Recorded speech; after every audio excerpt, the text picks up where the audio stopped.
নেত্রী হিসাবে বরিশাল 5 আসনে তাকে আমরা সংসদ সদস্য হিসাবে দেখতে চাই।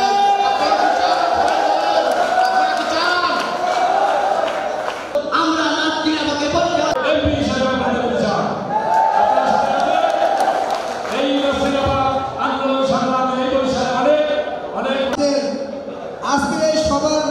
মধ্য থেকে ওই রাষ্ট্রীয়তা তার কপালে লেগে গিয়েছে, এটা নিশ্চিত হয়ে গিয়েছে। আপনাদের কথা না বেশি কিছু বলা আজকে এই 30টি ওয়ার্ড বিএনপির নেতৃবৃন্দ আপনাদের কাছে আমি কৃতজ্ঞ গর্বিত। আজকে আপনারা কষ্ট করে এই সময় পর্যন্ত আপনারা আমার জন্য অপেক্ষা করছেন, সেজন্য আরেকবার ধন্যবাদ জানাই, কৃতজ্ঞতা জানাই এবং আগামী দিনের সংগ্রামী শুভেচ্ছা জানাই। প্রিয় নেতৃবৃন্দ, আমি সর্বপ্রথম আমার শহীদ প্রেসিডেন্ট জিয়াউর রহমানের আত্মার মাগফিরাত কামনা করছি এবং ৭১-এর শহীদদের প্রতি শ্রদ্ধা জানাই এবং আজকের ২৪-এর শহীদদের প্রতি আমি শ্রদ্ধা নিবেদন করছি এবং যারা এখনো আহত এবং অসুস্থ রয়েছে তাদের সুস্থতা কামনা করছি এবং আমাদের জাতীয়তাবাদী দলের যারা শহীদ হয়েছে তাদের প্রতিও আমি শ্রদ্ধা নিবেদন জানাই এবং পরিশেষে আমি আরো একবার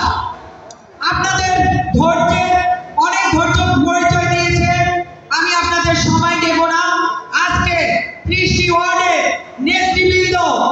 আপনারা যে দাবি তুলেছেন আমাদের ভারপ্রাপ্ত চেয়ারম্যান,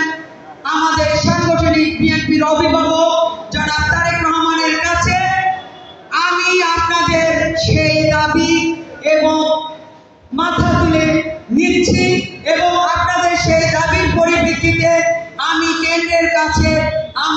আপনাদের এই দাবিটুকু আমি জানাবো এবং সেই মতে আমি এই বরিশাল 5 আসনে প্রার্থী হব যদি ইনশাআল্লাহ যদি আমার ভারপ্রাপ্ত চেয়ারম্যান সাংগঠনিক অভিভাবক তিনি আপনার সকল নির্দেশনা তিনি দেবেন, তিনি